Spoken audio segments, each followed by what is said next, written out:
palavra que ele falou conosco, que estaria aqui sempre presente, e deu certo, funcionou, graças a Deus. Mudamos o dia da conferência, aumentamos mais um dia, para poder ser abençoado pela vida desse servo de Deus, amém? Estenda suas mãos para cá. Senhor, em nome de Jesus, nós abençoamos a vida, a família, o ministério do pastor Naor. Senhor, nós o recebemos aqui nessa manhã, Deus, no caráter de profeta que ele é, que tem sido levantado nessa nação e nas nações, Deus, para chamar, para trazer a existência no Senhor, uma geração de jovens diferentes, de jovens radicais, Deus, de jovens que andam segundo a palavra do Senhor, não segundo as empolgações, não segundo os modismos da carne, do mundo, Pai, mas que vive uma vida consagrada ao Senhor. Deus, nós te agradecemos, porque o Senhor providenciou todas as coisas, apesar de cancelamentos de voos, de problemas, Senhor, de todo tipo de resistência. O Senhor trouxe o teu servo até aqui nessa manhã, durante todo esse dia, para nos abençoar, em nome de Jesus, amém, aleluia. Meus irmãos, prepare para você receber tudo aquilo que Deus tem para você. Eu fui muito abençoado pela vida do pastor Azemar, a palavra dele, e fui muito tocado. Algo que ele falou foi de Deus para mim. Por algum momento eu comecei a questionar, e comecei a pensar em desistir do ministério, por ver pessoas avançando, por achar que eu havia ficado para trás. Mas Deus ministrou no meu coração que o ano passado seria o ano da restituição, e eu creio que ela se completa nesse dia de hoje, porque poder estar aqui diante dos irmãos, numa conferência como essa, poder estar aqui nesse púlpito, dividindo um púlpito juntamente com o pastor Naor, que foi um instrumento de Deus para minha conversão há 12 anos atrás, num encontro, o qual eu ia embora, se não fosse uma palavra dele, e uma palavra da pastora Janaína, que me fez permanecer, que me fez ficar. Então queria pedir para você a atenção total, toda a reverência ao Senhor e à palavra do Senhor, que vai sair da boca desse homem de Deus, amém?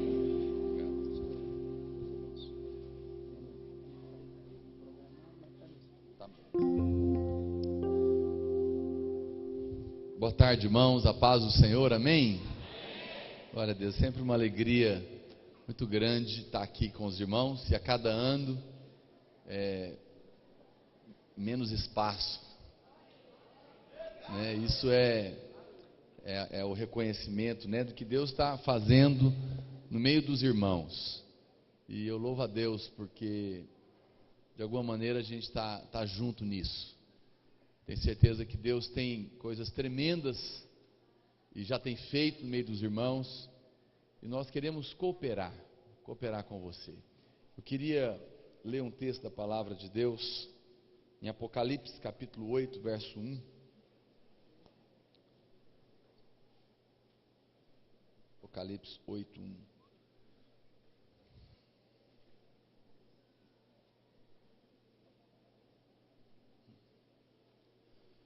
Quando o Cordeiro abriu o 7º selo, houve silêncio no céu, cerca de meia hora. Então eu vi os 7 anjos que se acham em pé diante de Deus. Eles foram dadas 7 trombetas. Veio outro anjo, ficou de pé junto ao altar, com um incensário de ouro, e foi-lhe dado muito incenso para oferecê-lo com a oração de todos os santos sobre o altar de ouro que se acha diante do trono. E da mão do anjo subiu à presença de Deus a fumaça do incenso com a oração dos santos. E o anjo tomou o incensário, encheu-o do fogo do altar e o atirou à terra. E houve trovões, vozes, relâmpagos e terremotos. Então os 7 anjos que tinham as 7 trombetas prepararam-se para tocar. Amém. Vamos orar? Peça a Deus para falar com você nessa tarde. Deseje isso no seu coração. Pai, eu oro para que o Senhor nos dê inspiração, graça, ousadia, liberdade no espírito, clareza de pensamentos, mas acima de tudo, revelação da Tua palavra, para que ela seja viva e poderosa no nosso meio, ó Deus, nesta tarde, neste lugar, em nome de Jesus, amém. Irmãos, nós, não sei se já foi comentado com os irmãos, esse fim de semana agora, está tendo muitos eventos nas nossas igrejas, em todo o Brasil, né? E um pastor nosso que estava indo para um dos eventos no interior de Goiás, de noite, uma carreta, né, saiu para cortar outro carro e bateu de frente com o carro dele, e nesse acidente a esposa e o filho único morreu. Ficaram ali presos na ferragem, ele teve fratura exposta, ele não morreu, mas a família dele morreu. E obviamente é muito chocante, a segunda vez que isso acontece na vinha, né? Teve o pastor Finoto alguns anos atrás, e é muito, e sempre que acontecem essas coisas, eu fico pensando, né? Eu conhecia eles eram lá de Goiânia, estava lá vendo a foto deles. Eu não sei quanto a você, mas eu sempre que eu olho para essas coisas, dentro de mim, eu sempre tenho aquela sensação, se Jesus não voltar, em algum momento, essa hora vai chegar na minha vida. E quando eu penso nisso, sempre eu fico assim pensando que a minha oportunidade é hoje. Que oportunidades, elas passam. E eu falei, será que eu estou pronto para morrer? Eu acho que não. Eu preciso correr a carreira. Eu não quero morrer antes da hora. E eu também não quero perder a minha oportunidade, né? Isso sempre produz uma urgência muito grande no meu coração com aquilo que eu estou fazendo com a minha vida hoje, com as escolhas que eu estou tomando. Então, eu não quero me distrair, sendo que é tão importante isso. Ontem, depois do culto, um jovem me procurou de uma outra igreja que estava lá nos visitando pela primeira vez, num processo de divórcio, e aí ele nos escutou falando, e aí ele ficou assim, que não está acostumado a ouvir o nosso ensino. Ele me perguntou, pastor, não, mas eu não estou querendo lutar pelo meu casamento e tal, eu cansei, eu quero saber o seguinte, se eu casar de novo, vou perder a salvação? Eu falei, olha, nós não cremos na perca da salvação, nós como igreja videira, nós cremos, né? Falei para ele na palavra de Deus, não é uma questão disso. Ele falou, eu só queria saber isso. Eu falei, só isso? Você não tem interesse em saber a vontade de Deus? Não, e tal, aí conversamos. Ele falou, mas o que vai me acontecer? Eu falei, não sei, eu não sou Deus, mas eu sei te dizer o seguinte, que embora nós não cremos na perca da salvação, a Bíblia é clara que alguns crentes no milênio vão reinar com Jesus e outros filhos serão disciplinados por não terem seguido a vontade de Deus. Será que você acha que realmente é muito sofrimento que você está querendo abrir mão para o que de repente você pode ter de surpresa naquele dia? Aí ele ficou pensando. Falei, avalia melhor, com calma. Às vezes o que parece tão difícil para nós hoje, não é nada diante daquele dia quando nós vamos comparecer diante de Deus. Eu tenho esse temor no meu coração, eu tenho essa urgência no meu coração. Então eu creio que o Espírito Santo, ele está fazendo algo. O mover de Deus, ele anda pela terra, sempre. O mover de Deus está andando pela terra. Alguém me perguntou também, eu estive em São Paulo pregando lá nos Radicais Livres, sábado de manhã, e alguém foi me levar, um pastor foi me levar no aeroporto, ele perguntou se eu cria que um avivamento, né, estaria por vir. Eu falei, olha, eu vou ser honesto, falei, existe uma diferença entre avivamento e mover de Deus, atingem espaços distintos de diâmetro, né, de alcance. Eu falei, olha irmãos, eu sendo muito honesto, talvez eu creia mais no avivamento dentro da grande tribulação, com os crentes que ficarem, do que fora dele, porque ela vai propiciar um contexto de unidade sem igual, porque uma vez que os vencedores subirem, o anticristo estiver aí querendo cortar a cabeça de quem não vai receber a marca, então os que de fato são crentes, nascidos de novo, esse povo vai se unir em jejum e oração, e esquece denominação, e vai ser uma loucura de oração e de clamor.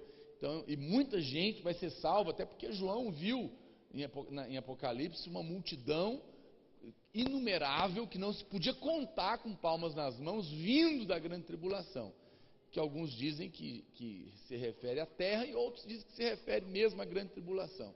Eu creio que na grande tribulação milhares de pessoas serão alcançadas, e a promessa que Deus fez a Abraão, lá em Gênesis, que ele seria pai de uma multidão incontável, João viu em Apocalipse. Em algum momento isso vai se cumprir, e nós estamos vivendo uma geração que é a maior geração de homens vivos que já passou na face da terra, que estão na casa de 7 bilhões, isso aconteceu nessa geração. Todas as gerações somadas de 1950 para trás, não chegam talvez a 1 bilhão, 2 bilhões, e agora está viva uma de 7, e nós sabemos que a maioria do mundo todo está morrendo. A Europa é 0,9 a taxa de natalidade das famílias, o que precisaria de 2,1 para repor, para ficar empatado, então ela está morrendo. O Brasil é 1,8, está morrendo, ninguém tem muitos filhos mais, então provavelmente nós não vamos ter nenhuma outra geração tão grande e numerosa como a areia da praia do mar e as estrelas dos céus, vivas como nos dias da nossa geração. E Coríntios diz que não é primeiro o espiritual, mas primeiro é o natural, depois é o espiritual, porque o natural é uma sombra. E se a geração do primeiro Adão está viva, a maior delas, eu creio também, particularmente, que uma conjuntura de coisas estão estabelecidas para que provavelmente a maior geração do segundo Adão, dos que vão nascer de novo, e que vai cumprir a promessa de Abraão, feita a Abraão, uma multidão de salvos que não se pode contar, pode ser que esteja diante de nós, até porque o maior sinal da volta de Jesus na Bíblia, que é chamada da figueira, que aponta para Israel, também está aí, o que é necessário, que é o povo de Israel, para se cumprir a profecia da última semana, das 70 semanas de Daniel, que é a grande tribulação. São 7 anos, eu sei que estou te falando muita coisa, você não está entendendo nada, mas as coisas que são necessárias estão aí, que tinha que voltar a ter o povo de Israel, e a nação de Israel, e a cidade de Jerusalém, quando você olha para as profecias do fim, e essas condições estão prontas, o povo está lá, a cidade está lá, o estado está lá, não é? E o anticristo certamente, porque o que falta é restaurar o templo, mas que hoje é uma mesquita, as pessoas não sabem como que isso vai ser possível, mas nós sabemos que o anticristo ele vai assinar um tratado de paz para reinar os 3 anos e meio, um líder mundial. Ele vai conseguir fazer o que todos os dias está na mídia, que é uma tentativa de assinar um acordo de paz de Israel com os árabes, mas esse camarada vai conseguir fazer isso, e talvez nesse acordo, porque não, aí eu estou aqui só é louco branco, que a Bíblia não diz como que vai ser, ele vai certamente conseguir esse lugar, para que o templo seja reconstruído, talvez que saia em troca da terra palestina, para que eles tanto desejam, não sei, e aí ele vai reconstruir o templo, e no meio ele quebra e sacrifica o abominável da desolação lá dentro, e começa o pau quebrar, né? Então te dei uma aula de Apocalipse rápida aqui, só para você entender, só para você entender que existe um cenário armado nesse momento. Então, você não pode ignorar isso. Existe um contexto, existe uma situação, não é? Quando um país está à beira de uma guerra, está acontecendo por quê? Porque está construído uma situação. Hoje, na Terra, tem uma situação estabelecida de gente, de contextos apocalípticos, de profecias, de uma série de coisas que estão aí.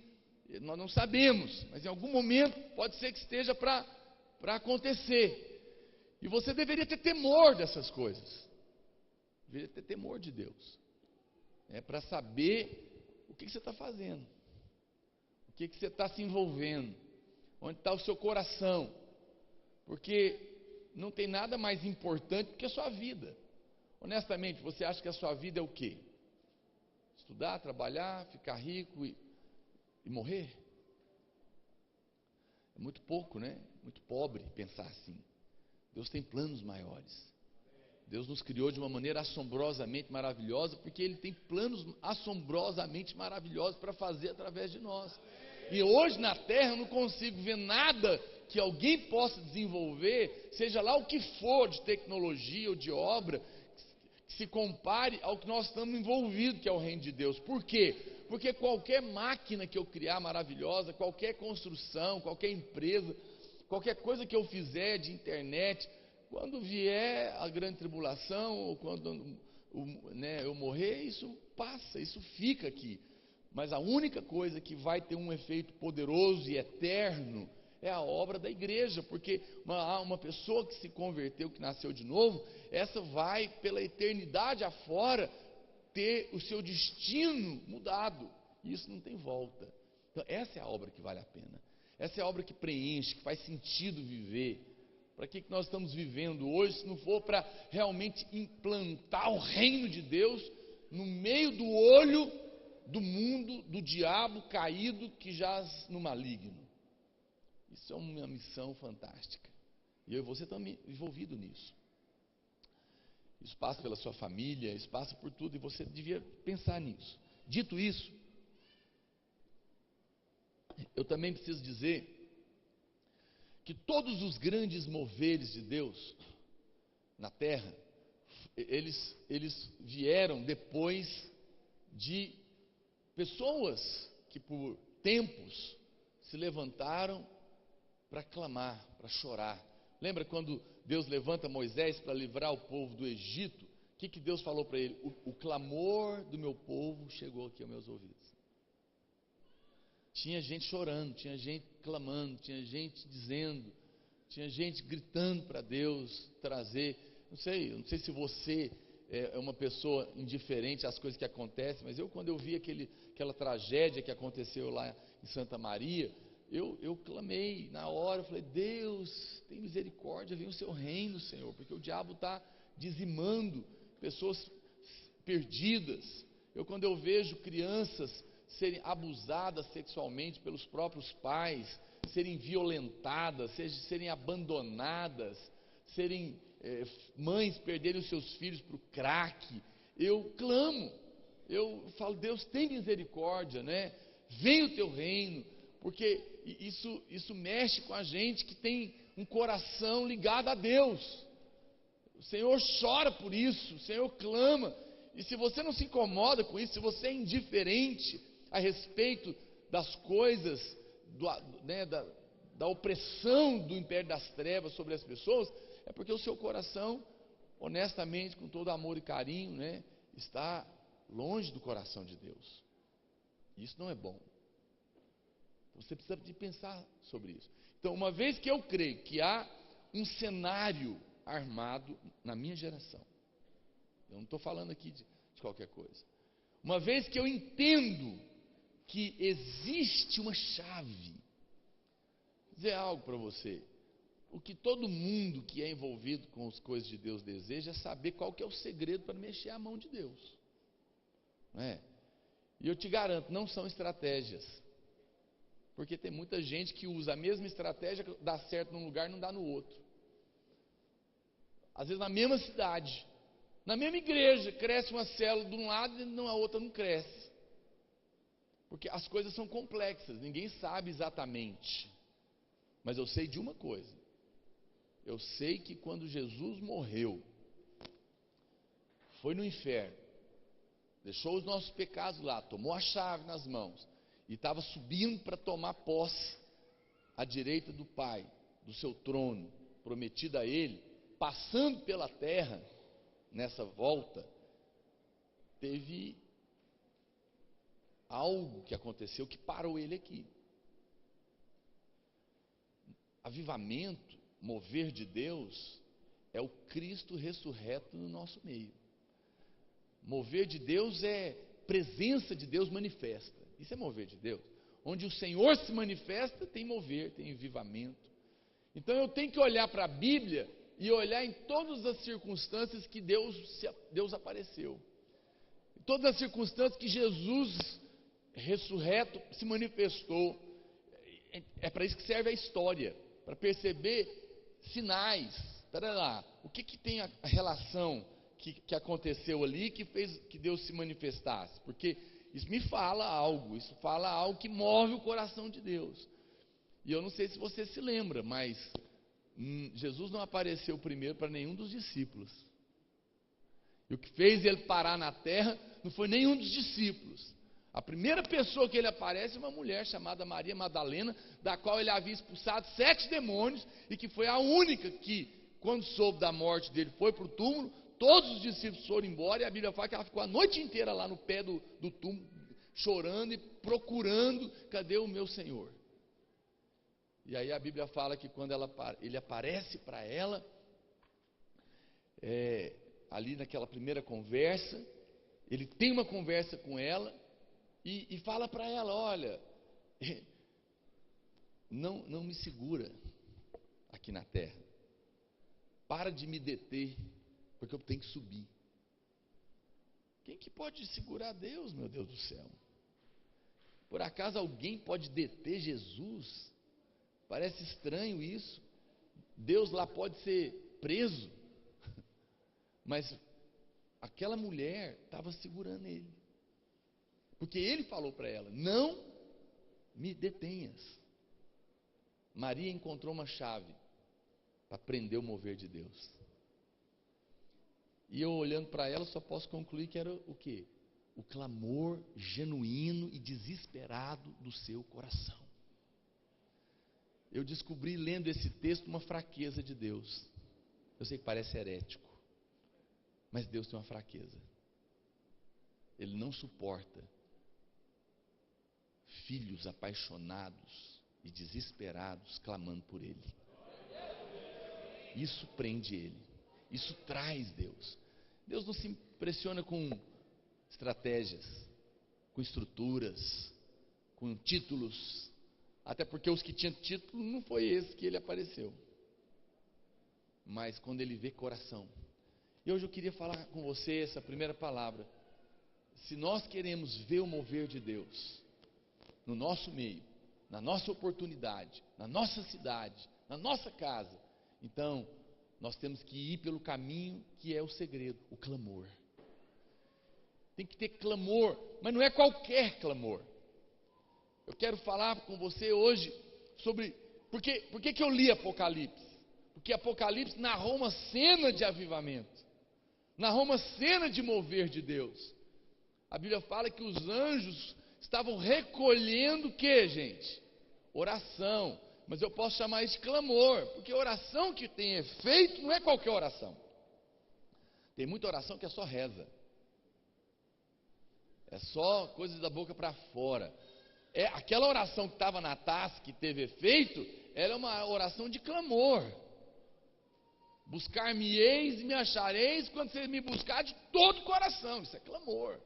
Isso é gente desesperada chamando por Deus. Eu vim porque meu povo está clamando. A palavra de Deus está cheia de lugares assim. Então aquela oração de Apocalipse é oração de gente que estava chorando e clamando para Deus fazer algo. Eu vou dizer algo para você: a maioria da sua oração não é respondida porque ela não é genuína. Ela não é fruto de um desespero, de um clamor real. Por isso que Deus não dá. Deus só dá aquilo que você de fato deseja, aquilo que de fato você quer. E o que a gente quer, a gente não desiste, a gente não para. A oração que você fez há 2 dias atrás, já não lembra mais dela, você não queria nada, você já esqueceu. É lógico que Deus não vai te dar. Mas alguém que está realmente desesperado, ele não para de clamar, não. Eu sei disso porque eu já vivi desempregado por 3 anos antes de ser pastor. Então aquilo aí, como diz o ditado aí, né, necessidade faz o sapo pular, e o sapo aqui pulava para o chão, para chorar, porque tinha que pagar as contas, tinha família para sustentar e não tinha emprego. Então não tem jeito, que daí o clamor vai mesmo. Eu clamava noite e dia, mas em algum momento o céu abriu e eu me tornei uma pessoa muito próspera na ocasião. Mas não foi um dia não, foram 3 anos, mas foi tudo em cima de um clamor, foi tudo em cima de um gemido.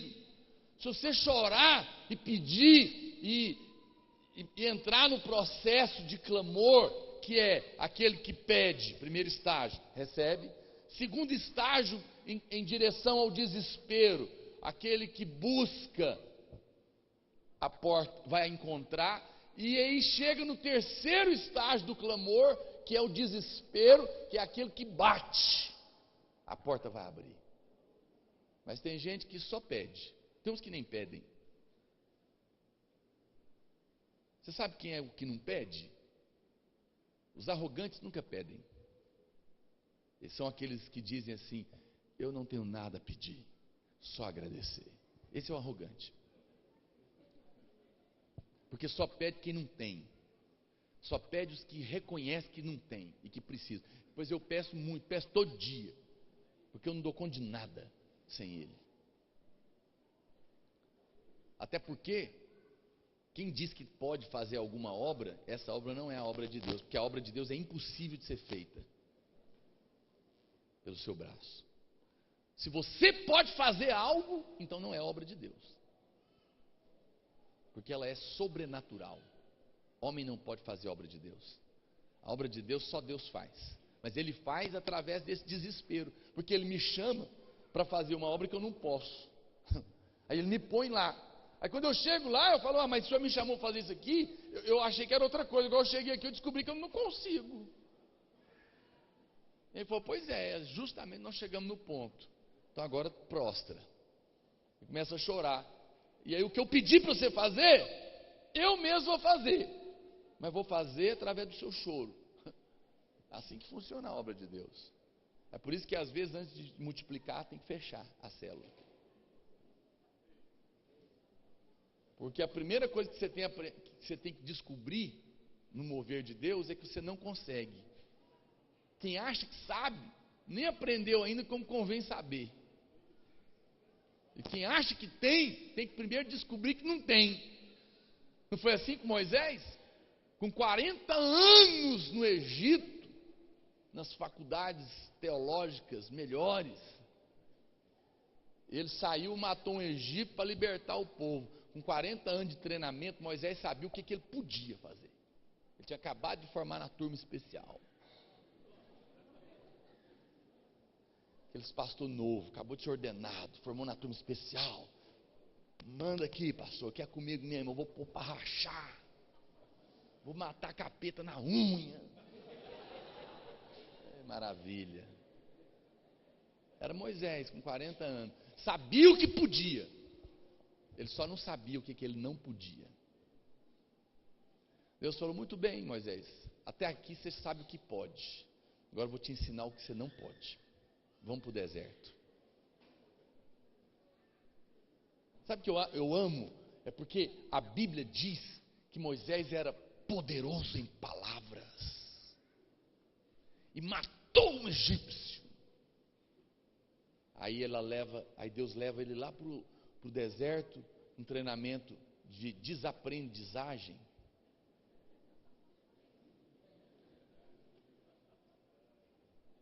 De frustração, de decepção ministerial. A célula de Moisés fechou, em outras palavras, várias vezes. A igreja que ele cuidava fechou. Identifica?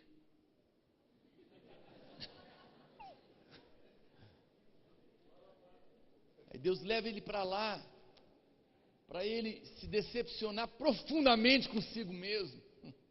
E dói pra caramba. Eu não tenho ministério, eu sou uma miséria, Deus não me escuta, não sei nem se eu sou crente. Talvez você já orou assim. Aí a Bíblia fala que aquele camarada que era poderoso em palavras, agora está falando: Deus, eu sou gago, eu não sei falar, usa o meu irmão Arão. Mas cadê o homem poderoso em palavras? O cara que estava matando egípcio, agora, 40 anos depois, está dizendo: Deus, como é que eu vou enfrentar Faraó? Eu tenho um pedaço de pau na mão.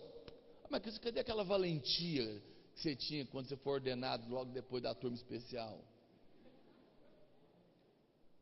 No dia que você termina, é o dia que Deus começa.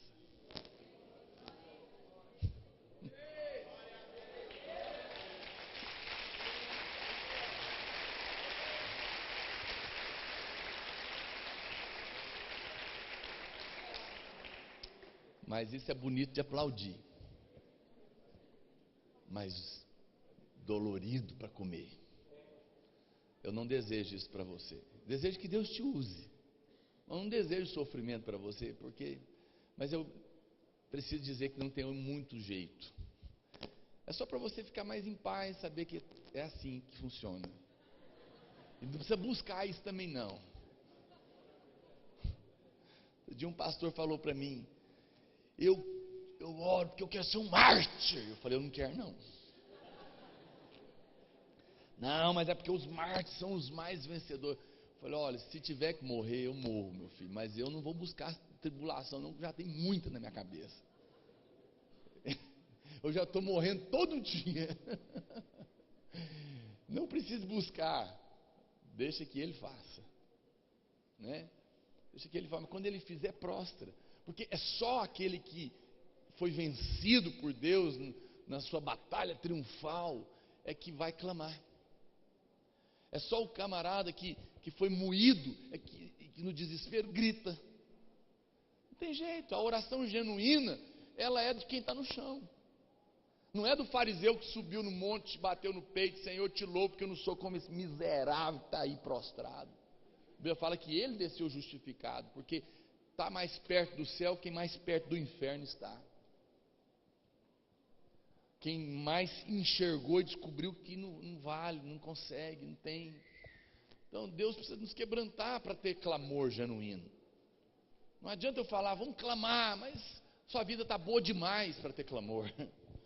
Oh Deus, sei porque eu tenho essa tendência nas minhas pregações. Acho que é os irmãos, que eu não vim para pregar isso aqui, nem está no meu esboço, até agora nem mexi nele. É vocês ficam clamando para essas coisas, me instiga. A Janaína estava até me acusando que eu não sou o mesmo pastor de antigamente, que eu estou muito brando, mas de vez em quando eu recaio, Janaína.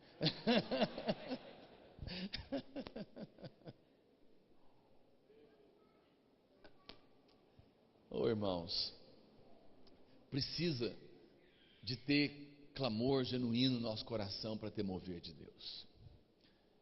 E eu queria ler um texto com você, está lá em Êxodo, que eu vou usar então agora como base, o que eu quero compartilhar, depois dessa introdução, em Êxodo capítulo 32,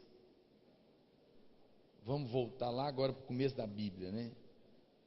Êxodo 32, verso 15. Aqui, Moisés está descendo do monte, depois de talvez, não sei se 30 dias lá em cima, com Deus, com as tábuas da lei na mão. E o povo está lá embaixo, na maior farra, um bezerro de ouro.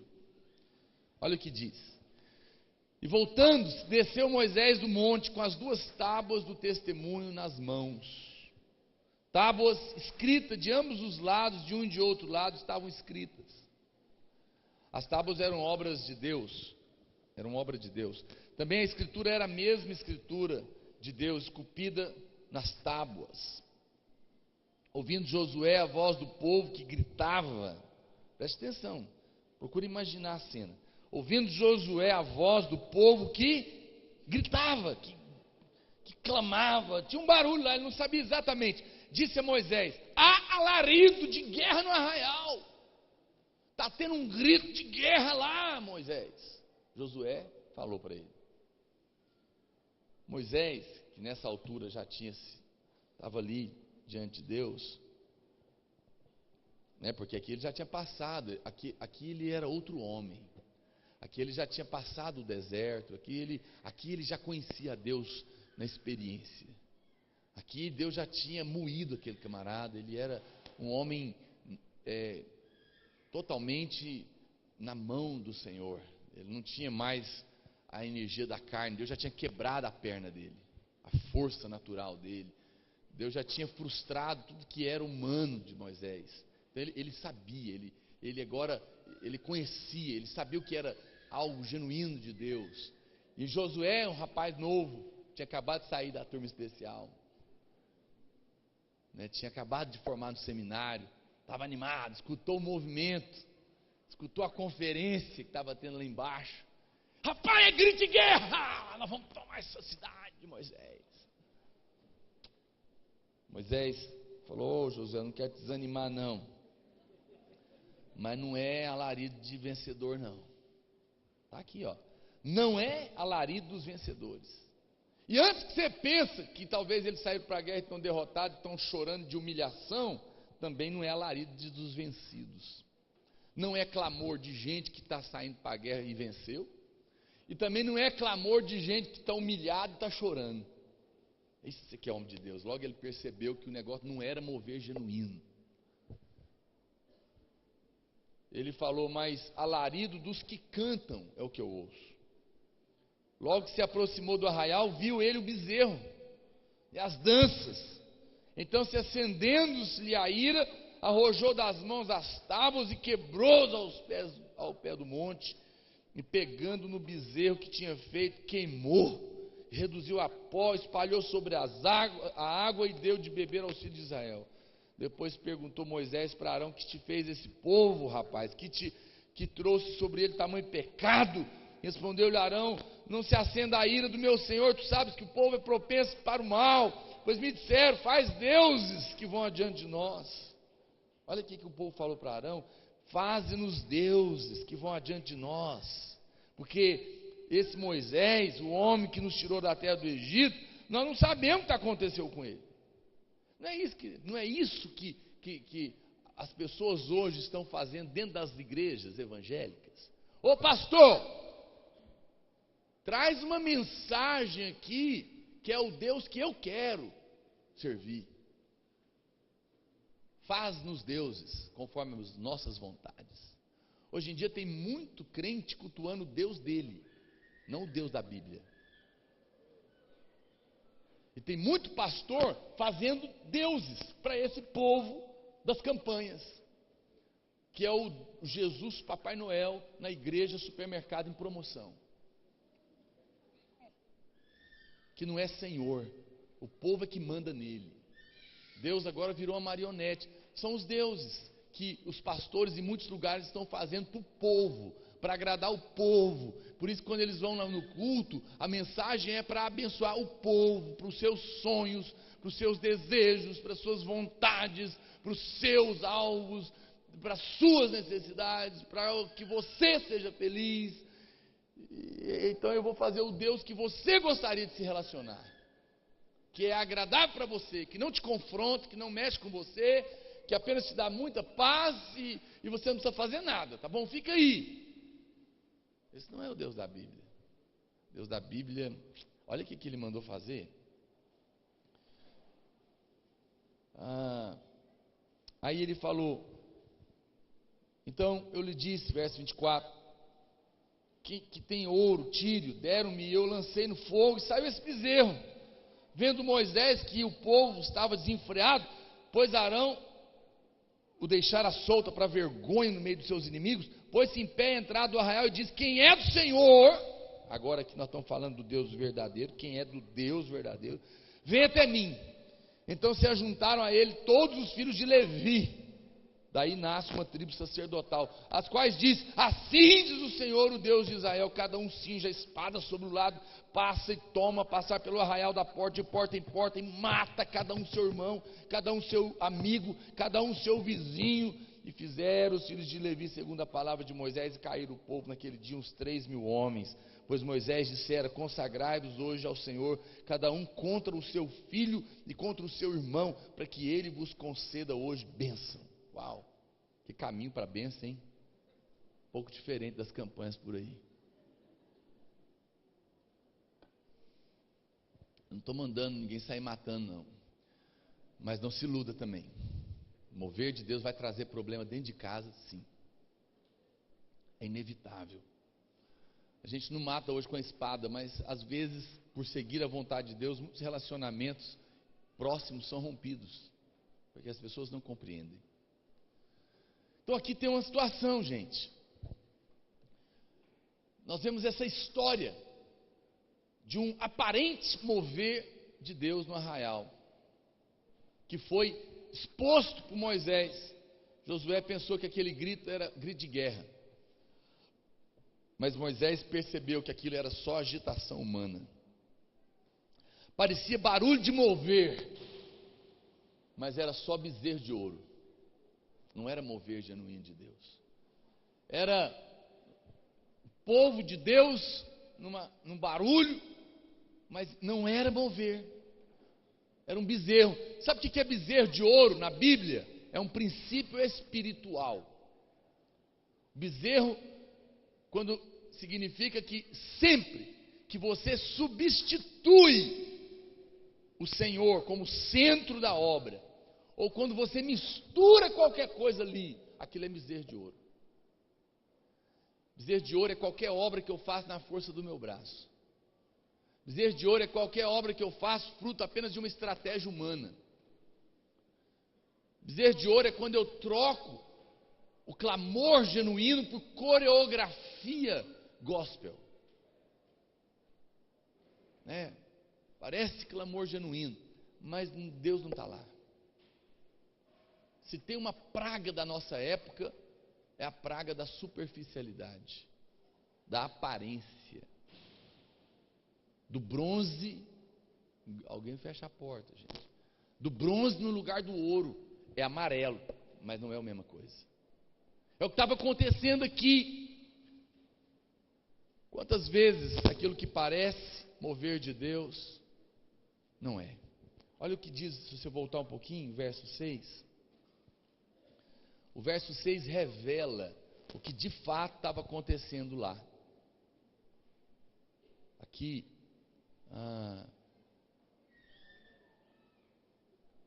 olha o que diz.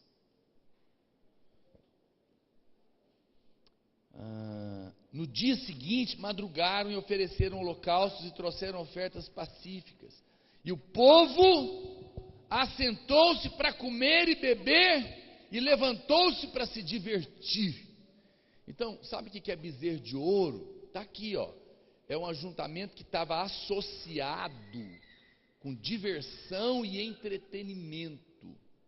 A igreja se tornou apenas um lugar legal, onde eu assisto uma boa palestra no domingo, tem um pessoal que dança bem legal com umas roupas coloridas, passa uns vídeos joia, tem uma banda que dá um show muito legal, bem afinadinha, quando dá para ser, e a gente faz cara de crente na hora da oração, né? E aí a gente pensa que é mover de Deus, mas na verdade é só um entretenimento de domingo. Entretenimento de domingo. Começa a fazer culto para você ver, para colocar só Jesus no centro. E chama o povo, não, nós vamos orar agora pela igreja, vamos orar pelas coisas da igreja, vamos orar pelo reino de Deus.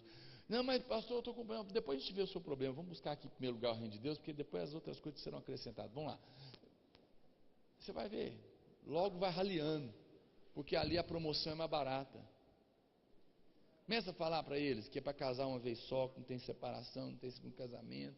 Começa a apertar o negócio, começa a falar que quem não é, né, dizimista é ladrão, está roubando de Deus, e que na verdade você devia dar muito mais, porque de fato o dízimo é da lei, igual Jesus ampliou tudo. Começa a apertar para ver. Será que fica? O que sobra? Não foi à toa que quando depois, lá na frente, Deus coloca Josué na frente, Gideão, quando ele chama Gideão em uma outra situação, para um mover também, aí vem 40 mil de uma vez, e ele já fala, não, Está confundindo as bolas, ô Gideão. Não é farra, não. 42 mil. Foi a primeira chamada de Gideão. Gente, vai ter mover na igreja hoje.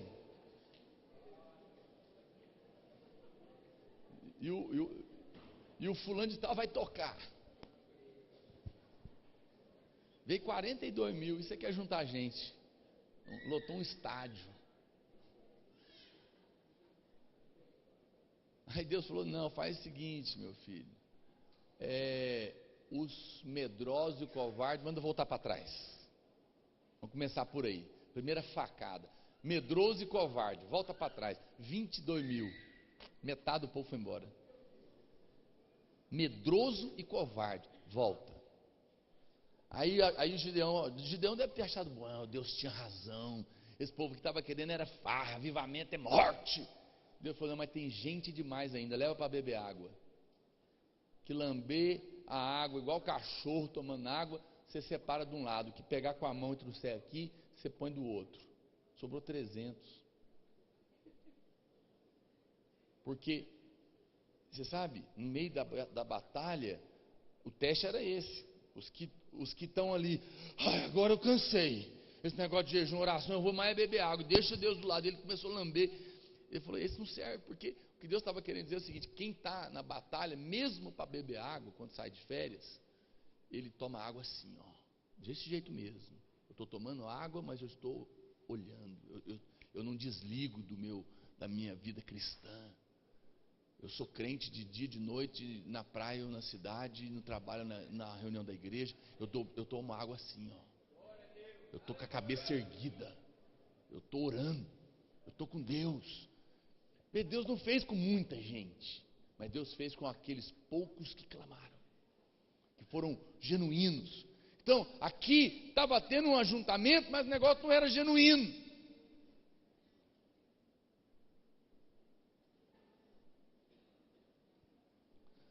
Não era mover de Deus genuíno.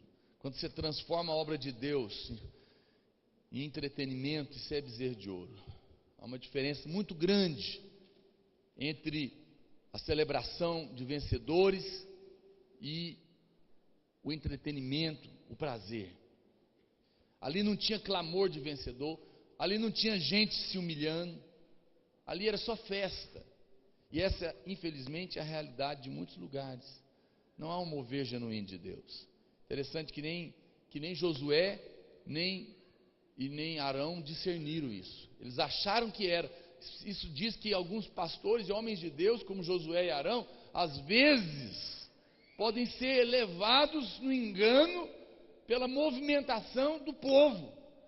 E você precisa ter uma linha fina para não se empolgar com a multidão. Por isso que eu não sou muito empolgado com irmãos que ficam jurando amores para mim sem nem ter andado comigo.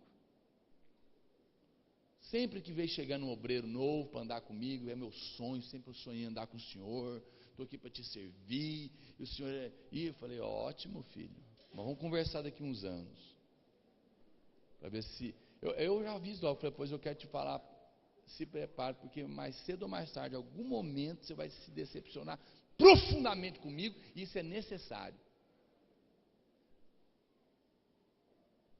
Você está iludido. As coisas não são como você está pensando.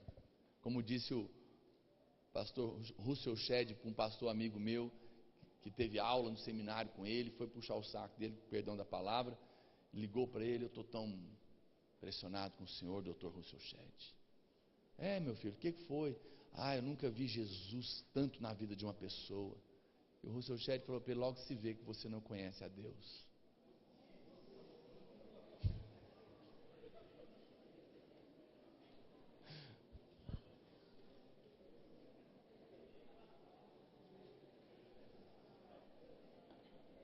Se você não entendeu, depois você pergunta para quem entendeu.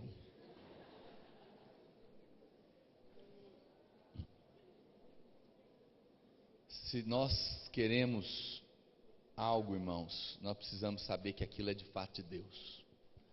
E a melhor maneira é clamar da maneira certa. Então eu quero entrar aqui na segunda parte, daqui para o final da minha palavra. Quero te apresentar alguns clamores na palavra de Deus, que vão produzir algo genuíno no nosso meio. Amém? Primeiro, Isaías capítulo 6, verso 1. O primeiro clamor que tem que ter no nosso meio é um clamor de arrependimento. Isaías capítulo 6, versículo 1. A Bíblia diz: no ano da morte do rei Uzias, eu vi o Senhor assentado sobre um alto sublime trono, e as abas de suas vestes enchiam o templo. Serafins estavam por cima dele, cada um tinha 6 asas, com 2 cobriu o rosto, com 2 cobriu os seus pés, e com 2 voava. Clamavam uns aos outros, dizendo: Santo, Santo, Santo é o Senhor dos exércitos, toda a terra está cheia da sua glória. A base do limiar se moveram a voz do que clamava, e a casa se encheu de fumaça. Então disse eu: ai de mim! Olha o clamor dele: estou perdido, porque eu sou homem de lábios impuros, habito no meio de um povo de impuros lábios, e os meus olhos viram o Rei, o Senhor dos exércitos. Então um dos serafins voou para mim, trazendo na mão uma brasa viva, tirara do altar com uma tenaz, com a brasa tocou na minha boca e disse: eis que ela tocou os teus lábios, e a tua iniquidade foi tirada, e perdoado o teu pecado. Depois disto, ouvi a voz do Senhor, que dizia: a quem enviarei, e quem há de ir por mim? Disse eu: eis-me aqui, envia-me a mim. Ninguém deveria se dispor a ser um líder na casa de Deus sem primeiro ver a Deus por revelação e consequentemente descobrir a sua miséria e o seu pecado, e chorar de arrependimento até que um perdão genuíno, um arrependimento genuíno estabeleça alguém que possa dizer: então agora eu posso dizer, eis-me aqui. Nosso grande problema é que nós somos muito rápidos para falar: Deus, eis-me aqui. Antes precisamos de ter a luz de Deus. Isaías só pôde dizer eis-me aqui depois desse processo. Deus só chamou ele depois que primeiro ele viu quem ele era. Antes de Deus te usar, Ele tem que mostrar quem você é. A maior luz que você precisa é de si mesmo, porque é a única maneira de ter um clamor genuíno por mudança de vida. A Bíblia fala que em mim não habita bem nenhum, e em você também não.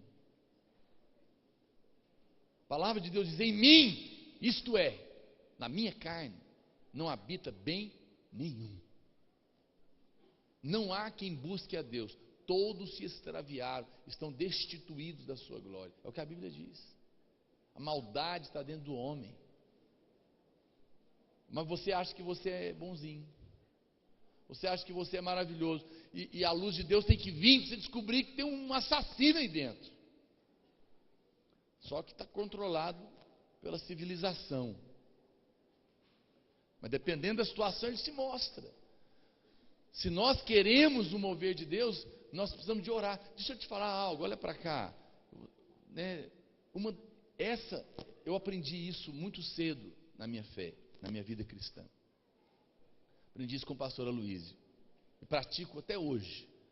Praticamente quase todos os dias que eu dobro o joelho, uma das primeiras orações que eu faço é: Deus, derrama luz nas minhas trevas. Eu não quero, se tem uma coisa que eu não quero ser iludido, é a respeito de mim mesmo.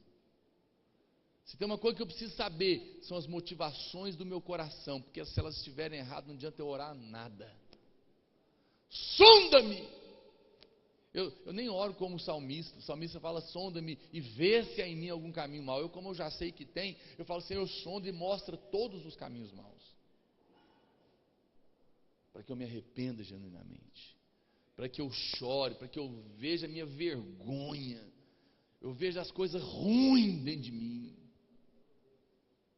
Eu vou ser honesto, o grande problema nosso é a hipocrisia, porque você não ora com honestidade. Deus ama a honestidade, ama a honestidade. Eu estava aconselhando uma moça esse final de semana, que ela ouviu a minha palavra, e que estava separando do marido, e ela falando, e não sei o que. As pessoas não são honestas. Mas como é que você está? Não, pastor, tudo bem, mas eu não quero mais. Mas você está com ódio do seu marido? Não, não é ódio, eu só não quero.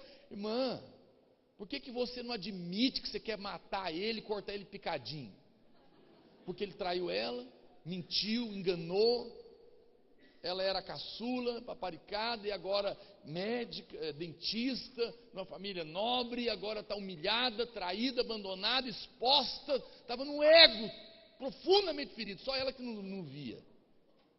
Em 2 minutos de conversa eu falei para ela, olha, o seu problema é o seu ego, você não está vendo não?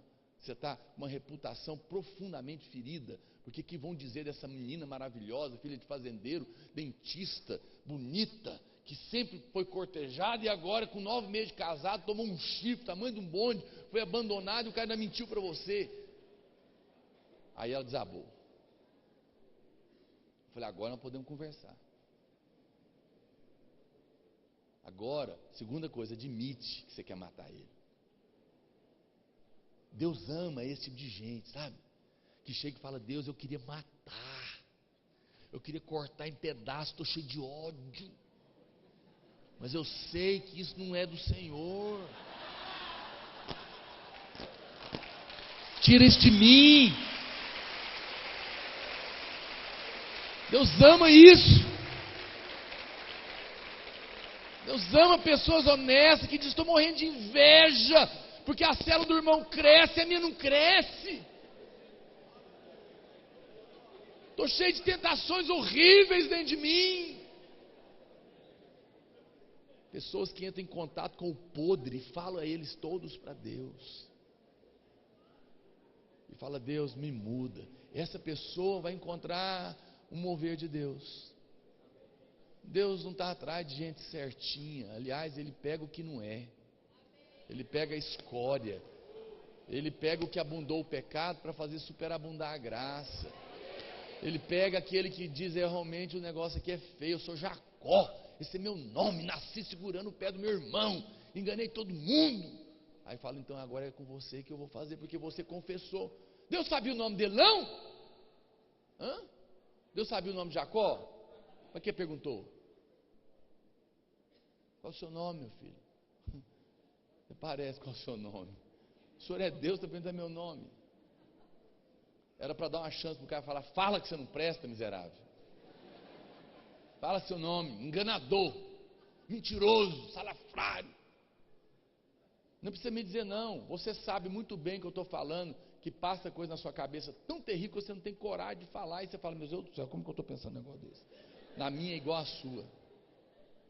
A maldade está dentro de nós. Deus precisa de gente honesta. A gente fala, mostra mesmo, Deus, e mostra mais do que eu estou vendo, para que eu possa me humilhar e dizer, meu Deus, como eu sou miserável, como o Senhor pode usar um cara como eu, se não for sua graça. Aí, esse clamor Deus vai ouvir. Agora fica aí, se enganando a si mesmo, não entra em contato com a verdade. Ô irmão, a maior libertação que um homem tem é de si mesmo, mas isso tem que ter luz. Na tua luz, vemos a luz. Na tua luz eu me vejo. Isaías, diante de Deus, ele se viu. Ele falou, meu Deus, eu sou profeta, mas minha boca é suja. Toca nela com a tua brasa e me purifique, senão eu não posso ser usado. Esse clamor é o clamor que traz algo genuíno de Deus. Arrependimento verdadeiro, fruto de uma experiência com a luz de Deus, que te convence do pecado, da justiça e do juízo. Eu oro essa oração por mim, quando eu estou arrependendo, sem lágrimas, meu olho está seco, eu falo, Deus, eu estou pedindo perdão aqui, mas me convence do pecado, da justiça e do juízo, porque isso aqui está da boca para fora, eu preciso gemer, eu preciso ver o podre. Eu já tive experiências com Deus assim, profundas, de arrependimento, de pecado, de doer, de não quando parar de chorar, de falar, meu Deus, não acredito que eu fiz isso. Eu já tinha pedido perdão do assunto, mas quando ele me mostrou na ótica dele, aí o negócio foi feio. Mas foi uma libertação. Esse é um clamor que precisa ter. Segundo grito, Mateus capítulo 12, verso 41.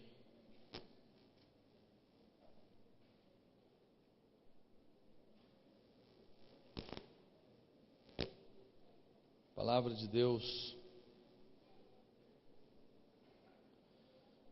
ela fala: ninivitas se levantarão no juízo com essa geração e a condenarão, porque se arrependeram com a pregação de Jonas.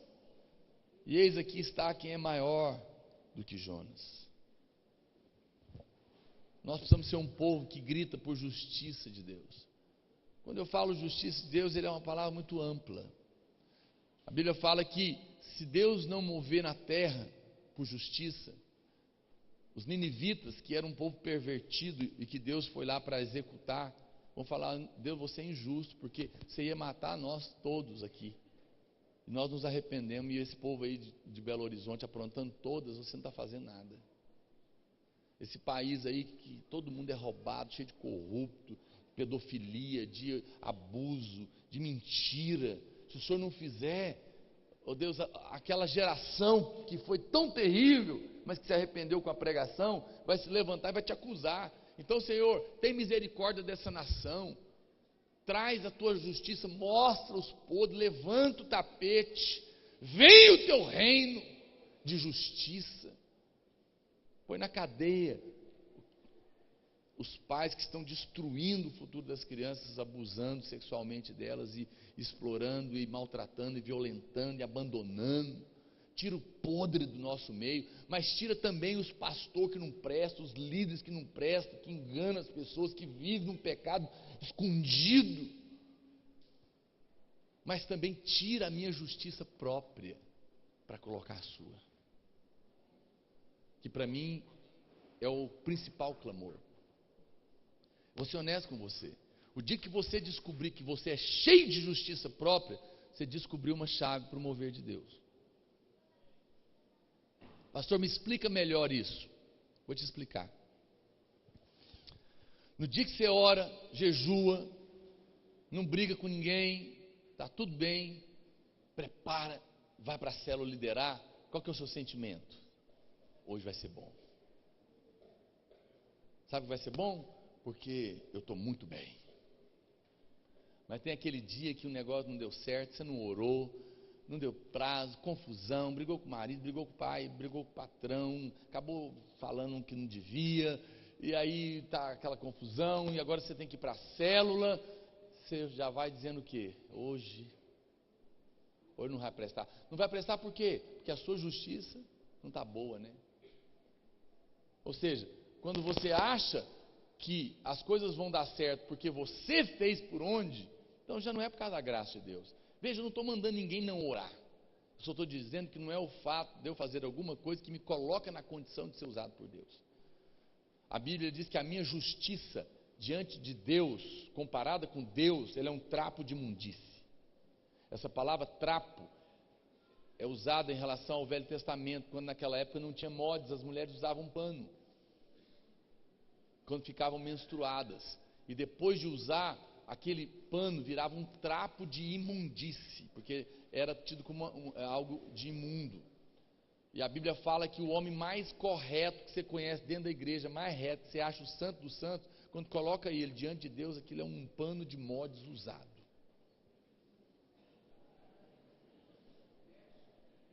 Como é que Deus pode usar alguém assim, se não for pela sua graça? Por isso é que nós precisamos descobrir o tanto que a gente não presta, porque daí eu posso orar, posso jejuar, e depois de eu orar e jejuar muito, para me ver, porque sabe, a gente ora e jejua só para descobrir que não presta, essa é que é a verdade. Para que eu vou orar e jejuar então, pastor? Para descobrir que não presta, porque o dia que você descobrir que não presta, sujeito, aí você vai chegar aqui para pregar e falar: Deus, você sabe, eu orei e jejuei até babar para ser usado, mas eu fui na verdade descobrir que eu não valo nada. Mas o Senhor me chamou. O Senhor me chamou, o que eu posso fazer? Então, se o Senhor não for a minha justiça, se Cristo não for a minha justiça, se quando o Senhor olhar lá de cima, para ver um homem que está querendo ser usado pelo Senhor aqui nessa célula, nesse púlpito, e não ver Cristo, porque quando ele olha lá de cima, se Cristo for a minha justiça, ele vai falar: não, é perfeito, eu posso usar, porque Deus só usa o perfeito. E aquele que é perfeito tem que ser a minha justiça, mas ele só é a minha justiça quando eu deixo a minha de lado, quando eu reconheço que a minha não serve. Aí eu subo aqui, depois de orar e jejuar e descobrir que eu não sou nada, dizendo: Deus, eu confio na sua graça, porque eu sei que na minha justiça o Senhor não pode me usar, mas o Senhor está sobre mim, e quando o Senhor olhar lá do céu, Ele não vai ver o Naor, Ele vai ver Cristo sobre mim, porque a minha fé é nela, é no Senhor. Eu sei que o Senhor é que está sobre a minha vida, e é esse o único motivo pelo qual o Senhor pode me usar. Aí o céu abre, aí Deus vai fazer. Então, se você precisa clamar por uma justiça, clame sim para prender os corruptos, clame sim para Deus limpar o nosso país, mas clame mais ainda para que Jesus seja a única justiça que você carrega. Saber que Deus vai te usar não é porque você é maravilhoso, porque você nunca vai ser maravilhoso o suficiente para merecer ser usado por Deus em lugar nenhum. Mas no dia que você confiar na graça de Deus, você vai ficar mais em paz e vai ser mais usado. Que o Senhor te dê revelação. Sei que às vezes é difícil de você compreender, mas que você ore pedindo a Deus. Terceiro, Lucas 19, verso 41.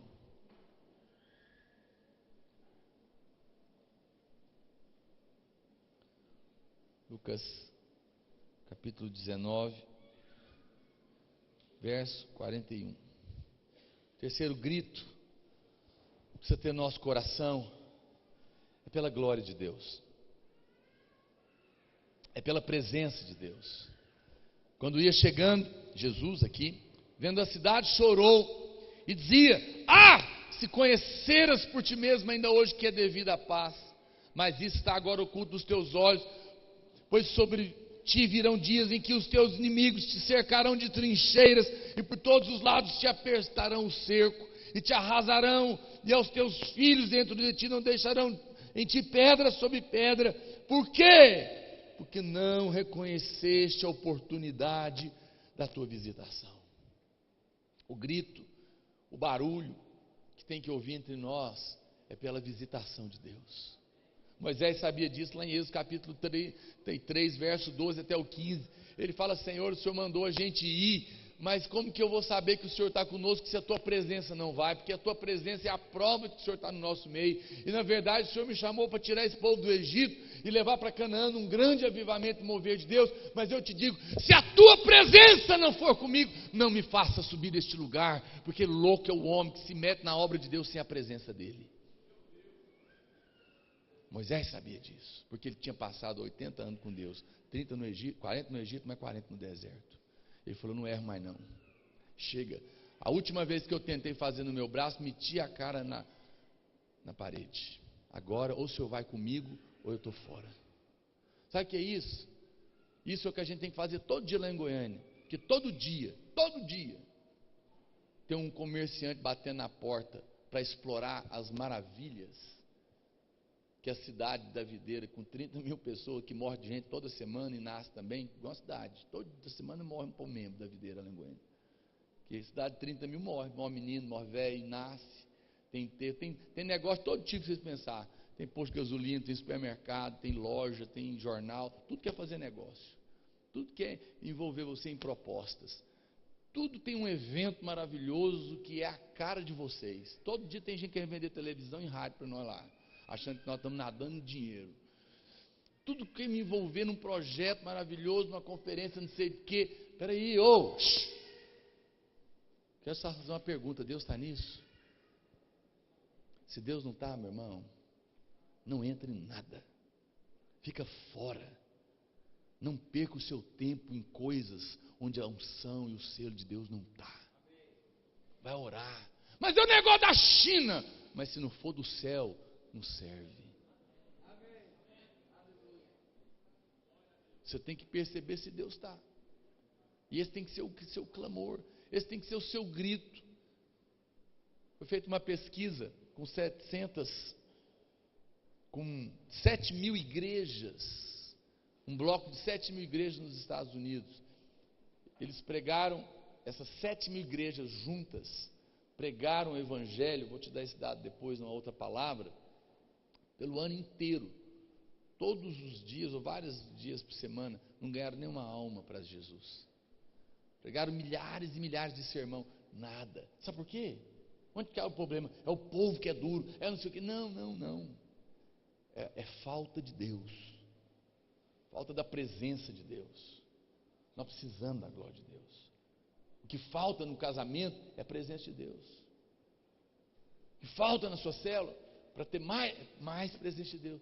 Nós precisamos clamar: Senhor, se o Senhor não vai, eu não vou não. Eu falo para você diante de Deus. Deus é testemunho que eu estou te contando. No dia que me fizeram a proposta para a gente sair do Goiânia Arena e ir para o estado de Serra Dourada fazer a conferência dos jovens, eu dobrei o meu joelho e falei: Deus, se o Senhor não está nisso, eu estou longe, eu estou fora, eu não tenho interesse nenhum nisso, porque isso é pepino sem o Senhor. Eu não quero saber, eu não tenho interesse nenhum, eu não tenho tempo para isso. Tem mais o que fazer do que fazer ajuntamento gospel num estádio lindo, maravilhoso. Eu só quero saber se o Senhor não vai, arruma outro. E Deus foi então tendo que confirmar muitas coisas no meu coração para que eu pudesse aceitar isso, porque eu não quero. Eu fico olhando. Estava conversando outro dia. Você sabe quem quer posição de autoridade? É gente que não sabe quanto custa para estar lá. Tem muita gente que o sonho dele é estar aqui. Primeiro deixa o raio que cai na sua cabeça, depois você avalia se você quer vir para cá. Porque muito mais severo será o tratamento de quem ensina, diz a palavra de Deus.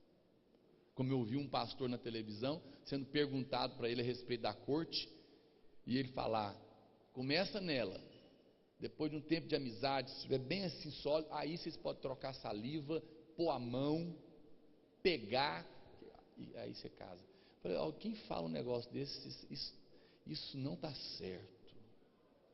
Isso vai prestar conta diante de Deus, porque tem gente ouvindo que ficou em paz. O pastor falou que depois de um tempo de amizade, começou na carne, começou no espírito, terminou na carne, né? Gálatas.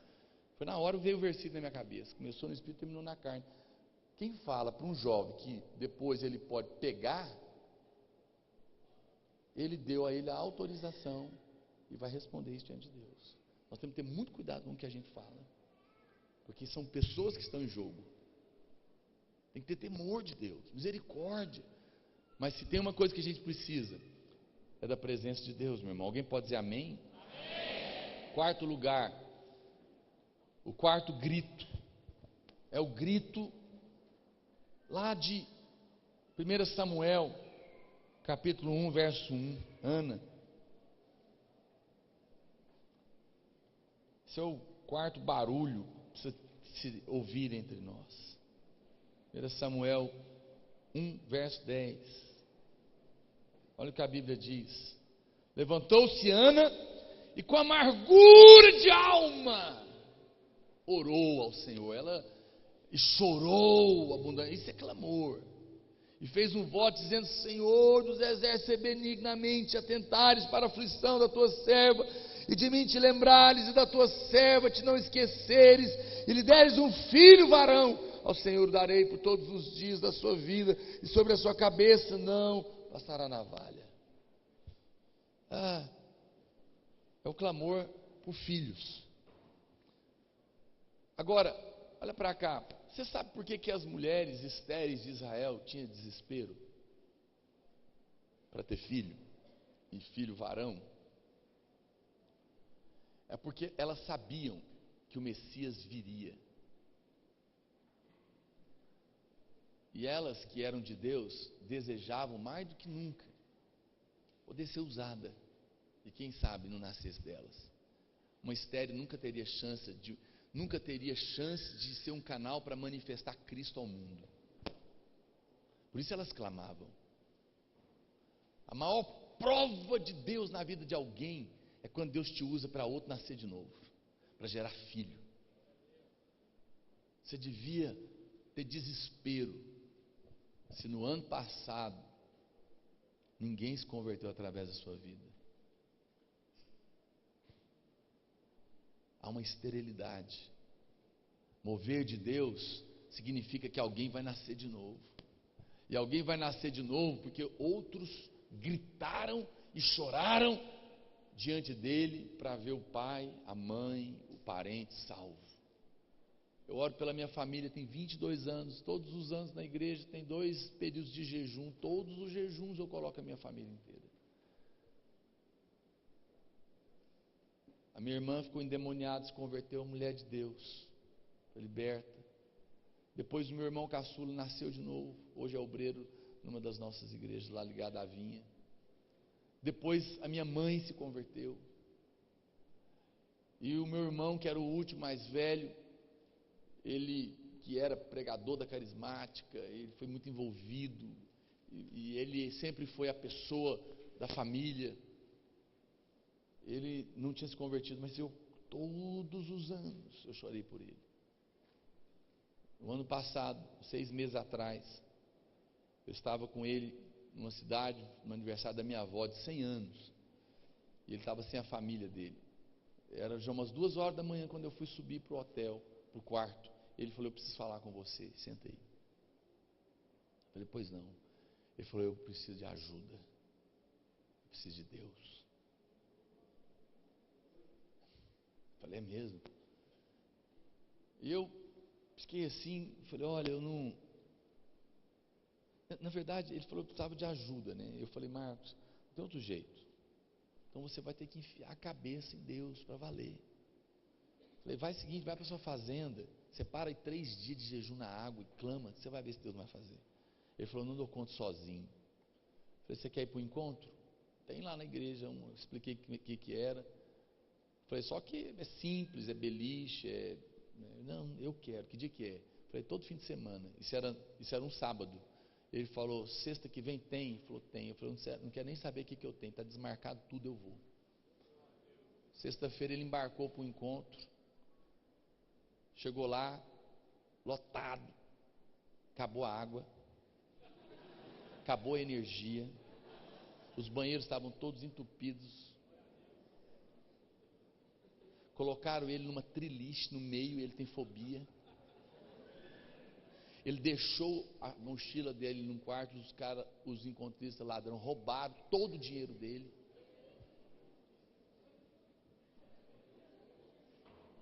Mas ele falou: o diabo existe. E ele que me falou. Ele falou: é só mais uma prova que eu preciso de Deus. E o pastor me contando, ele era o primeiro, todas as palavras, chorou até desidratar. Resultado: acabou de formar no Corção, está no CTL, no Mata Culto, crente.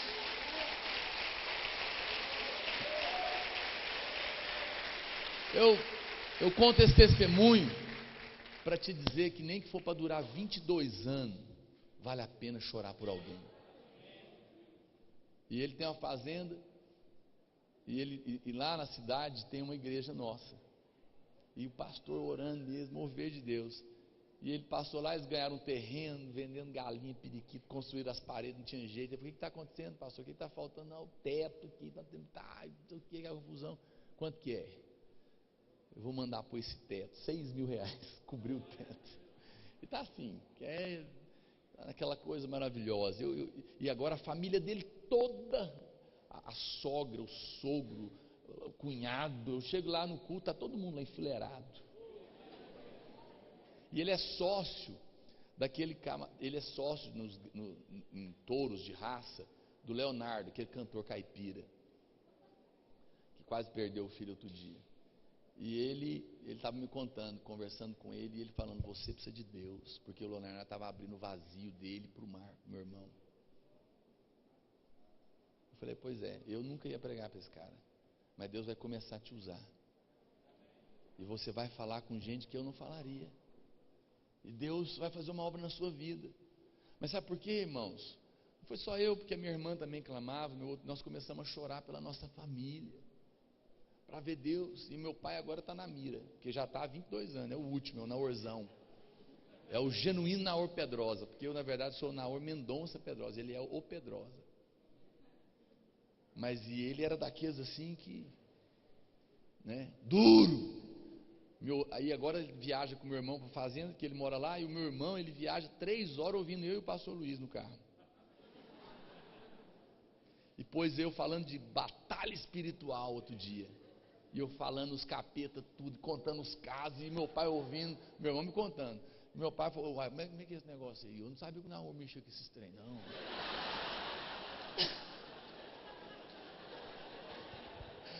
E começou a fazer um monte de pergunta para ele. Ele falou, pai, eu não sei, pergunta para ele. Eu falei, ótimo. Deixa eu dizer algo, meu irmão. Vou ser honesto com você. Se não há um clamor no seu coração pelas pessoas que você ama, fala isso para Deus. Fala, Deus, me dá choro para chorar pelos perdidos. Isso é um grito que tem que ter aqui. Tem que ter lá na sua célula. Tem que começar em você. E o meu clamor hoje é que Deus te incomode profundamente. E que se você é alguém que não tem sido usado para salvar mais pessoas, que você fique inconformado com isso e chore por não ter lágrimas. Chore por ter um coração insensível. Chore por isso. Porque esse é um clamor que tem que ter aqui. 5. Gálatas 4, 19. Agora eu vou encerrar.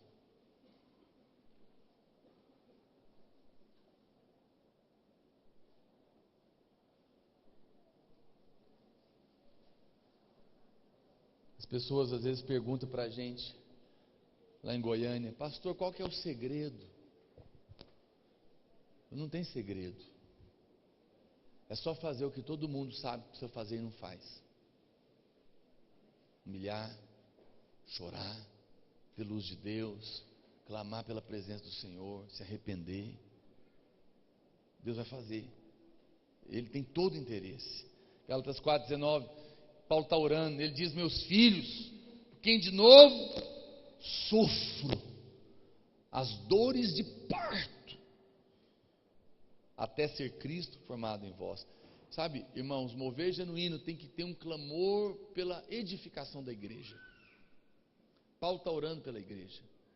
Paulo está sentindo dores de parto. Paulo está gritando para Deus ser formado no meio dos irmãos. Quantas pessoas hoje se interessam por isso? As pessoas são interessadas nos seus próprios projetos, mas o mover genuíno é um lugar que tem gente clamando para Deus edificar a igreja, onde cada crente é de fato um ministro, onde nós estamos vinculados uns aos outros, nos importamos uns com os outros, nos submetemos uns aos outros, somos confrontados em amor uns aos outros, nos preocupamos com o reino de Deus. Isso é clamor genuíno. Você se interessa pelas coisas da igreja? Está tendo um encontro de 1000 crianças juvenis lá agora. Aí eu chamo o pessoal para orar. Vamos orar pelo encontro dos 1000 das crianças. Aí fica aquele monte de jovens dizendo, o que eu tenho a ver com isso? Eu não trabalho com criança. Olha, meu Deus, quem fala um negócio desse para mim, não entendeu nada do que é ser igreja. Porque a igreja é a família de Deus, e aquelas crianças são parte da nossa família, são os nossos irmãos. Como que é isso? Tem uns menininhos lá em casa morrendo, então a gente tem que chorar por eles, porque eles são os nossos filhos, faz parte da nossa família, e se mesmo que não sou eu que estou cuidando diretamente deles, eles estão aqui entre nós, porque o nosso pai trouxe eles para cá, então eu tenho que chorar por eles. Não tem essa história, eu só trabalho com adultos, eu não vou orar pelos jovens. Que história é essa? São os nossos filhos, está dentro da nossa casa. Tudo que diz respeito à vida da igreja, diz respeito a você, porque diz respeito à sua família, na qual você está envolvido. Tudo. Se o seu pai, que é o pastor, está com problema, você tem que orar por ele. Se o seu irmãozinho que está nascendo de novo está com problema, você tem que orar por ele. Você tem que chorar pela sua casa. Você não entendeu o que aqui é a sua casa? Aqui não é um prédio que a gente ajunta, não, para chamar de religião evangélica. Não é família, família chora, família briga, família perdoa, família intercede, família ajuda, se envolve, mistura, casa. É assim que funciona. Tem que ter esse desejo no seu coração. Isso é buscar as coisas de Deus. Percebeu que todo o clamor que eu estou colocando aqui tem a ver com Deus? Eu não coloquei aqui que você tem que clamar pela sua casa nova, pelo seu carro novo. Sabe por que eu não coloquei? Não é porque eu não te amo. Eu coloquei porque não precisa. Porque se você clamar pelo reino de Deus, todas as outras coisas vão te ser acrescentadas. sexto e penúltimo, 2 Timóteo capítulo 4, verso 8.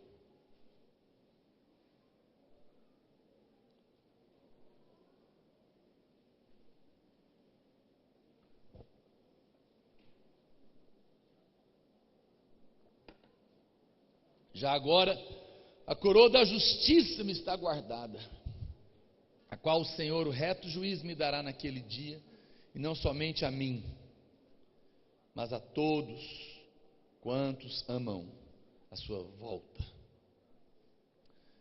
Sabe, tem que ter um grito pela volta de Jesus. O que significa isso? Significa que eu, em primeiro lugar, o amo, que eu desejo.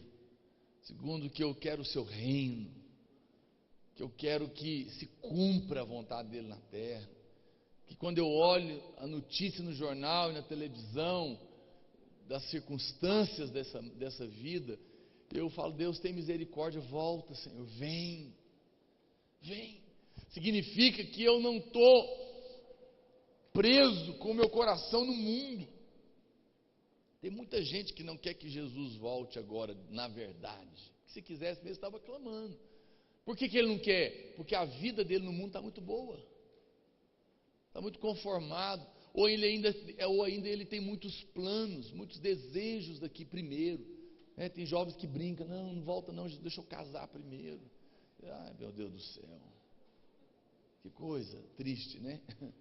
Você está achando que casar é melhor do que Jesus voltar? Você não sabe nada que você está falando. Amar a volta é odiar estar nesse mundo caído. Paulo falou: olha, eu prefiro 1000 vezes subir. Estou aqui por causa da obra de Deus, que ainda eu tenho que estar, mas é muito melhor estar com Cristo. Mas clamar pela volta é clamar por justiça, é clamar por libertação, é clamar por salvação, é clamar para que o diabo seja derrotado, para que gente seja liberta. Clamar pela volta significa muitas coisas. Significa que o meu coração está tão no céu, o meu desejo é que ele venha para a terra. Isso é clamar pela volta. Mas quem tem um coração cheio das coisas do mundo, não está amando a volta de Jesus. Para encerrar, eu pedir aqui aos irmãos do louvor para subir. Tem que ter um grito entre nós, que é o grito que está lá em Números 14, verso 6. Quando Josué e Caleb, diante da situação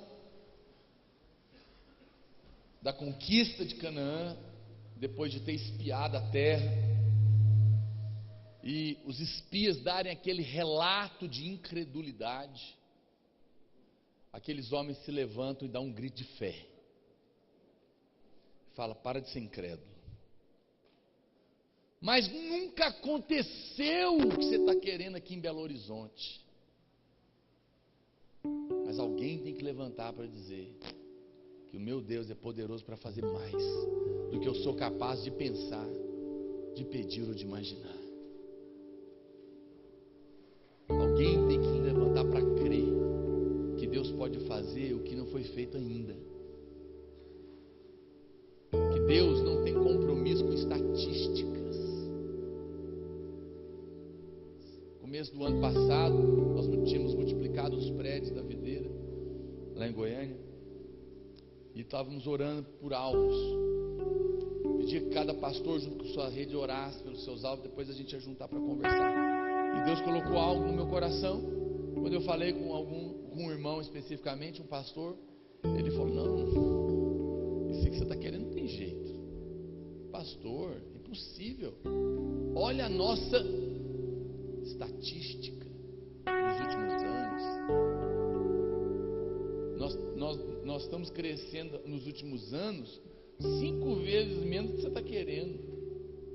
Eu falei: irmão, eu não tenho compromisso com estatística. Deus quer fazer coisas novas, eu falei para ele. E Ele vai usar você.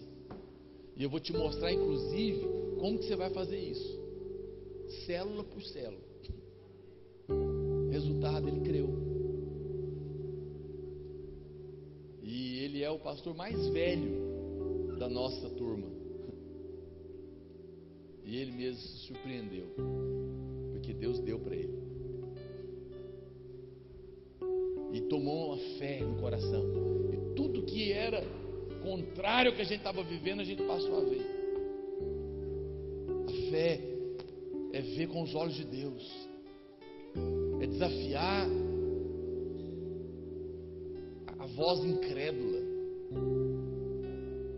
É perguntar para Deus o que Ele quer fazer antes de escrever o que Ele deve fazer. Você não fala o que Ele quer, o que Ele vai fazer.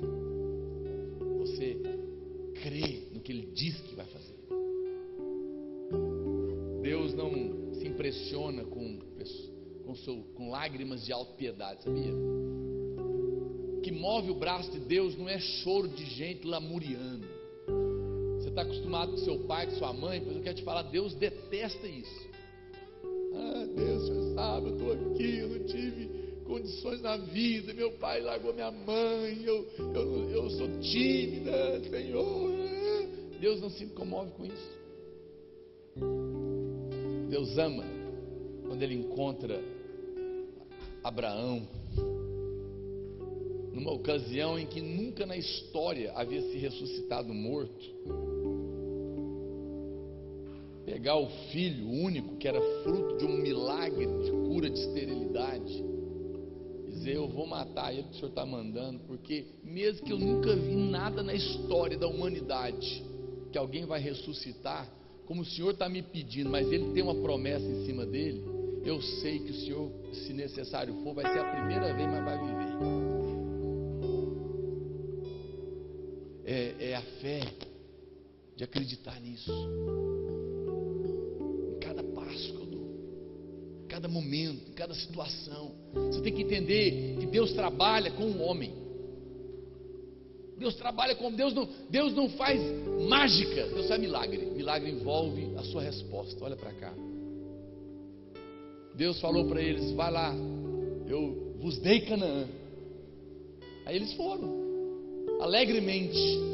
Chegou lá, topou com Jericó na entrada, muralha, cheio de inimigos lá dentro. Acho que eles olharam para trás e falaram: Deus, mas o Senhor falou que deu Jericó, mas como é que faz? Está um muro aqui, está cheio de inimigos lá. O Senhor não deu? Dei. Ele falou: agora derruba, grita, anda em volta, passa para dentro e mata os inimigos. Mas o Senhor não deu? O Senhor deu ou nós temos que conquistar? Os dois. Na verdade, você só vai conquistar porque eu já dei. Ou antes, vamos voltar um pouquinho. Moisés, eu vou abrir o mar, pode tocar. Aí Moisés parou.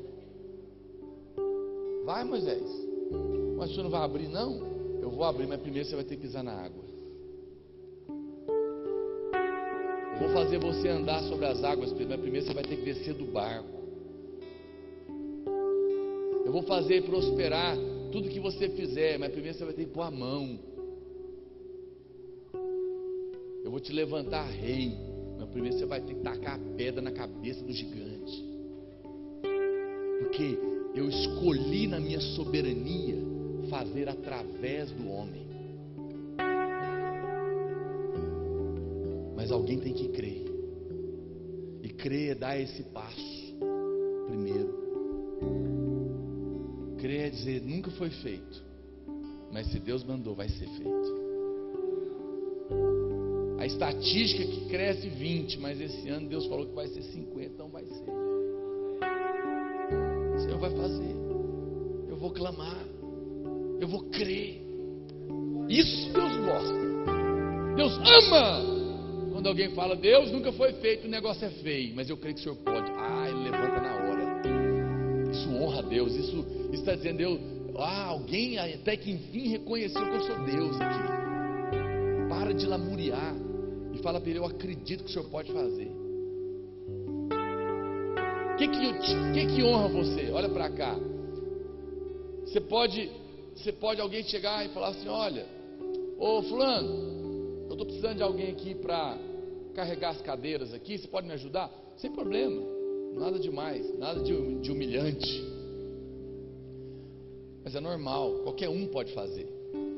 Mas se o pastor chegar e falar: olha, é o seguinte, morreu uma pessoa ali, e eu estou sentindo fé, eu acho que a gente precisa orar para ressuscitar. E eu fiquei pensando quem eu ia chamar para ir comigo, e me veio que você é a pessoa que deve estar comigo nessa primeira oração por ressurreição de mortos aqui. Como que você se sentiria? O pastor te chamando para ir orar com ele, ele escolheu você para orar pela ressurreição do morto. Você se sentiu um pouquinho mais honrado do que quando ele te chamou para carregar a cadeira? Ah, o senhor acha que eu tenho fé para isso? Sim, isso honra. O que honra a Deus não é gente reclamando da vida, é gente que fala: Deus, a coisa é muito grande, mas eu creio que o senhor pode fazer. Isso honra a Deus, isso levanta a Deus do trono. Isso fala: ah, agora você me colocou na posição de Deus, aquele que lida com coisas impossíveis. Agora eu vou fazer. É grito de fé, é deixar para trás a incredulidade, é deixar para trás a dúvida e falar: eu creio.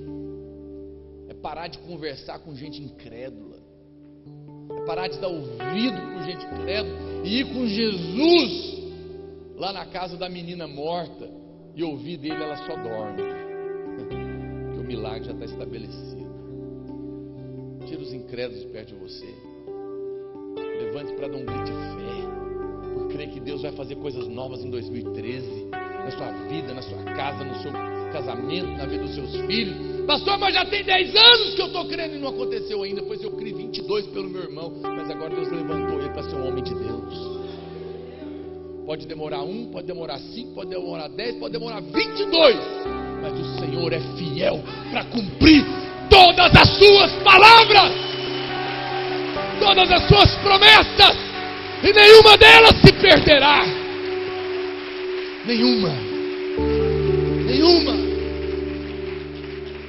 A história só termina quando Ele diz fim. Ele é o alfa, Ele começa tudo, mas a Bíblia fala que Ele é o ômega também, Ele que termina tudo. No meio, entre o alfa e o ômega, Ele permite o homem falar bobagem, tagarelar, desafiar, falar que não vai dar certo, mas no final é Ele quem decide.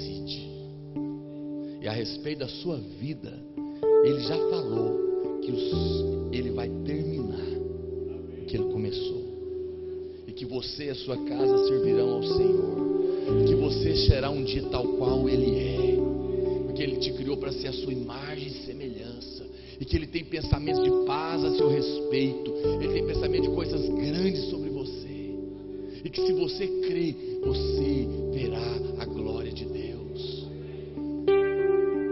Essas são as promessas a seu respeito. Eu queria convidar você para se levantar. Eu acho que depois do que eu te falei, olha para cá, preste atenção que eu vou te dizer. No mundo espiritual, olha para cá, no mundo espiritual, se é Deus que está falando algo, se sou eu que estou falando, esquece o que eu vou te dizer. Mas se o que eu acabei de dizer é da parte de Deus, toda palavra de Deus exige uma resposta. Próxima vez que você pensar em ir numa conferência séria, avalia se você está disposto a responder o que Deus falar com você, porque senão é melhor não ir. Porque nós não fazemos conferência para passar tempo, nós esperamos uma resposta. Eu não sei qual desses 7 gritos, desses 7 clamores, Deus falou com você, ou se mais de um. Eu não sei se você hoje está precisando clamar alto por arrependimento. Talvez você está precisando gritar pela glória de Deus na sua vida, na sua casa. Talvez é pela volta dele, pela justiça dele, porque você está confiando demais no seu braço. Talvez é porque você está estéril e você precisa gritar para Deus te dar filhos. talvez é porque você tem andado em incredulidade. Hoje você precisa dar um grito de fé contra os seus inimigos, os seus gigantes. O que está no seu coração? Eu penso que nesse lugar, nesse momento, precisa haver um barulho. Mas esse barulho não pode ser de festa, não pode ser de entretenimento, como foi lá no bezerro de ouro. Precisa ser genuíno, precisa ser do seu coração. Talvez é um grito porque não tem. Você sabe, às vezes você precisa de gritar hoje porque não tem nenhum grito aí dentro do seu coração, de tamanha indiferença e apatia espiritual. Talvez hoje você precisa clamar e chorar porque não tem lágrimas, não tem clamor. Feche os seus olhos. Vamos cantar uma canção. E nós vamos cantar. Enquanto os irmãos cantam, eu queria que você deixasse Deus falar com você. O que você está precisando clamar. E logo em seguida nós vamos ter um momento de clamor. Mas primeiro, deixa o Espírito Santo falar com você. E se você já sabe, começa a falar com Ele. Mas falar: oh Deus, como eu estou precisando clamar por isso, como eu estou precisando me arrepender, como eu estou precisando de